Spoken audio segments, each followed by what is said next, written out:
Hello everybody, and we are going into another MBC Survivor 9th Star League game here. And this is just a Survivor League. It is the qualification for the next MSL, which I believe is the GOM TV Season 1 MSL. This is going to be Bisu versus Yooi, Y-O-O-I. So let me change the text at the top, as that is not going to be the correct one for you guys today, and you need to have the proper overlay. Okay, so this is going to be on the map Arcadia 2, and since we know what these commentators are going to say, that it's going to be a great matchup, let's move forward here to the actual game. This is Arcadia. They're showing the spawn positions at the 1, 5, 7, 11. Tile is the Badland map set. So 4-player map, and not too many statistics on the win ratios for the players here.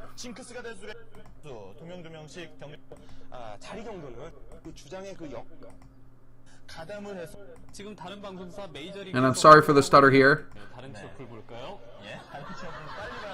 And it looks like Yui's photo op pictures right there. He is a STX Seoul player.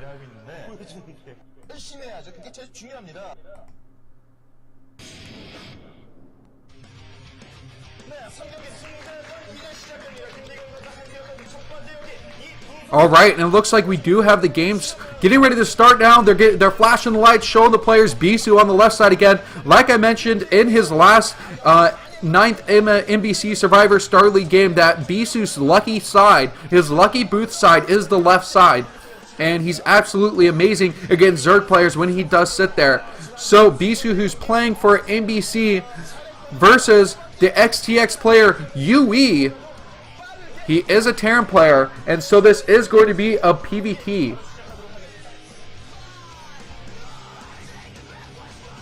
So overall map statistics for these players, in a PvT matchup, it's slightly rated towards the Terran player, towards the Terran race, where it's actually 25 and 27 win-loss ratio, which is a 48% win rate for the Protoss, or for the Protoss race.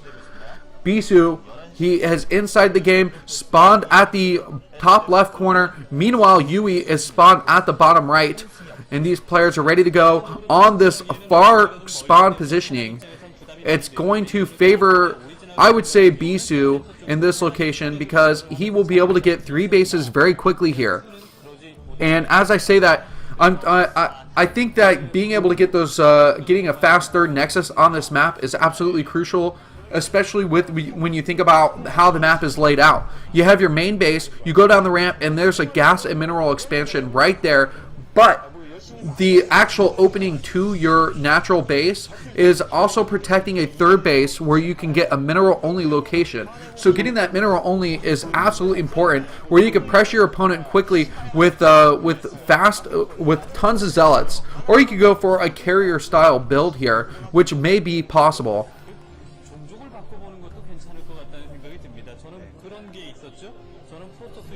So enough about the map. The pylon's down. Bisu's going to be going for that gateway, following it up with the Dragoon tech, which is the best way to pressure your opponent early on. Meanwhile, the supply depot built at the back, and we may see harassment later on in the game where it's like, oh, I really like the positioning of that supply depot, but right now doesn't really give away any more information onto why he would put it there. So 2 SCVs are actually leaving the base, and I think that's because Yooi wants to send out a scouting SCV and figure out where Bisu has spawned. Quite a lot of hair on Bisu today. His hair has gone through many different shades of haircuts. In fact, I should probably put a Bisu haircut blog on Team Liquid for you guys to enjoy. Just the stages and successes, the statistics on how he's done with long hair versus how well Bisu's played with short hair. So the cybernetics core going off that first pylon, the second one should be coming down soon, as you're going to start to get supply blocked at that 17th supply mark for the Protoss player. So around 15 supply, you want to just drop down that additional pylon. Meanwhile, the barracks is going to be completed very soon here, and a fast refinery off the first base means that it's going to be a factory siege expand type build for Yooi versus Bisu, who's still sitting on his 1 base and not going for a greedy 12 nexus. The scouts are out though. Bisu, he does see SCV leaving the bottom left location and is going to continue to move his probe down there, thinking, oh, that's definitely my Terran opponent with a really late scout. But actually, he's going to get tricked out. Going to have to go up that main ramp anyway at the bottom left and realize that his opponent's not there. Meanwhile, the SCV is going to move in here. What kind of information is Yooi going to see as we follow this SCV along? It does the count. 2 pylons are down. Standard. The cybernetics core is spinning. Okay, so we do have the singularity charge being researched for Dragoons. Meanwhile, the factory is coming down. Marines are getting pumped out. And a huge advantage would be for Yooi is if he can pick off the probe as it tries to get towards the bottom right location and scout out. Can he bring an SCV over with his Marine and block the ramp? That may be something that he might want to do. It depends on how secretive he wants to be. So it looks like finally that 60 health SCV is going to get picked off.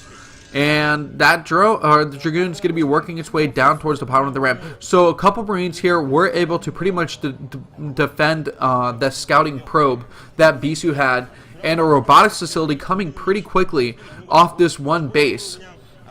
So Bisu could be looking for fast Reaver harassment off this one base. It's definitely a possibility here. Sometimes you go for that robotics facility right away before expanding because you know that you want to get an observer out to deal with the harassment of vultures. Especially if you think that your opponent's going for a fake double, or, you know, just...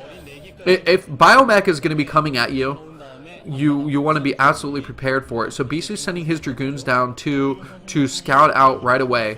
And the command center is coming up for Yooi. So he will be expanding, and he will have the safety of those siege tanks, which thus is called the siege expand. So the Dragoons here aren't going to be able to pick off the Marines that effectively because they are on the high ground here. And there's a vulture that still hasn't dropped down a single mine. So maybe... Okay, so mines aren't actually finished. You can see by clicking on the portrait of the vulture that there is no mine counter yet. And that will show up on the UI once it has been researched. Scouting out towards the bottom left still. 2 Dragoons that are able to detect if his opponent is going to leave his base. So the 2-gate style expand with the fast observatory to make sure that Bisu is safe from mines. Continue to probe up. And so I would say that his Nexus is a little bit later than you'd want it to be as a Protoss player. It's nice to have that economy early on, but with those 2 gateways, with that observer, Bisu's being extra safe here, as he wants to advance from the MBC Survivor Star League into the next MSL. And this is the qualification round. He beat a Zerg opponent in the last game on the map Blitz, and now it's a PVT. So just the myriad of possibilities and matchups that Bisu's going to have to go through in this gauntlet of solid players qualifying in through the Survivor League. So the command center is out and about, does have the SCVs transferred over, and will have 2-base mining. Meanwhile, how fast is Bisu going to be going for that 3rd Nexus? He's probably going to want to get that pretty quickly here, as the observer does come in from behind, and Bisu can put together, actually, that there is nothing defending, really light on turrets. And when you see that there is so much space, your opponent's line on turrets, the tanks aren't in a good position to defend that natural mineral line, you can start thinking, 1, Dark Templars could work. You could go for High Templar, or you could go for the Templar Archives and get DTs to harass with. And why I like that option over going with Reavers, even though you have the robotics facility, building a Templar Archives and going for DT drops allows you to start working towards that the Arbiter tech, where you can go off.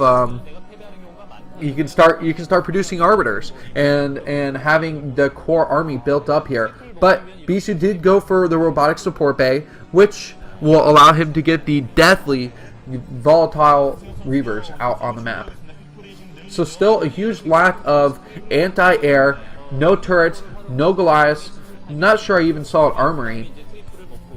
And it looks like Yoi's going to be in a lot of trouble here. I feel like Bisu's going to get away with, as much damage as he wants to with his Reavers, because the majority of the tanks are sieged up. So Bisu did take a 3rd base at that mineral only, but he's probably going to want that gas too. So he's thinking about taking a 4th base at the 9 o'clock location, which is completely legitimate right now since he scouted out his opponent, and his opponent is not playing aggressive, choosing to stay really economic off these 2 bases and getting up the 5 factories just now. So really not in a position to build that 200 supply army and push out. Reavers are done, and that Reaver is going to get picked up by the shuttle. So the shuttle now doesn't have speed. It looks like that's still a pretty slow shuttle. And sometimes what the Protoss player likes to do is fill in a few additional units to drop down and aggro the damage from siege tanks or anything else while the Reavers try and get as much shots off as possible.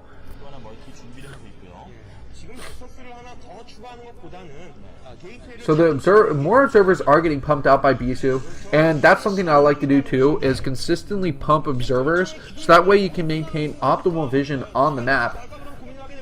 And especially with a player like this, who's so turret-like still, there is going to be a lot of pressure from these vultures and spider mines at the front, but there's nothing defending. With this push out from Yooi, he's going to have to get a lot of damage done on Bisu because there's no way he can get his army back in time.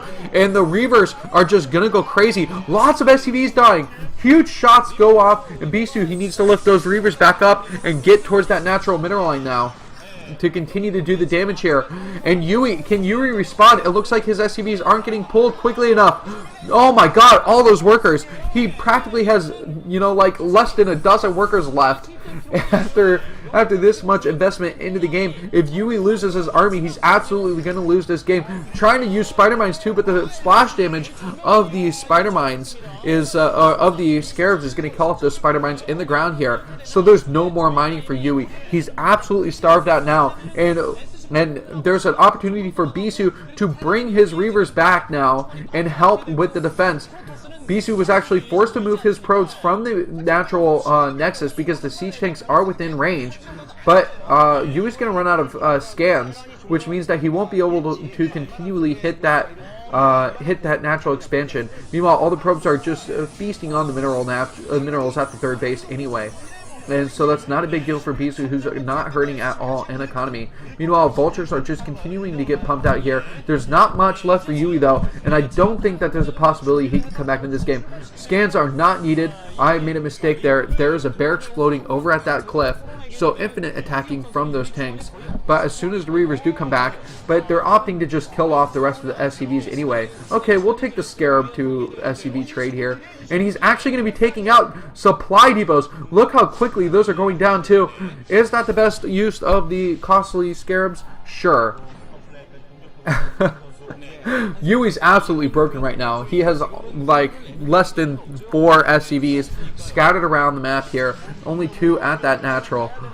And now it's time for the push out here. The Zealots do have their speed, and they're just going to be flying through here. The tanks are in some decent positions, hugging along that cliff here, and a few more do come in.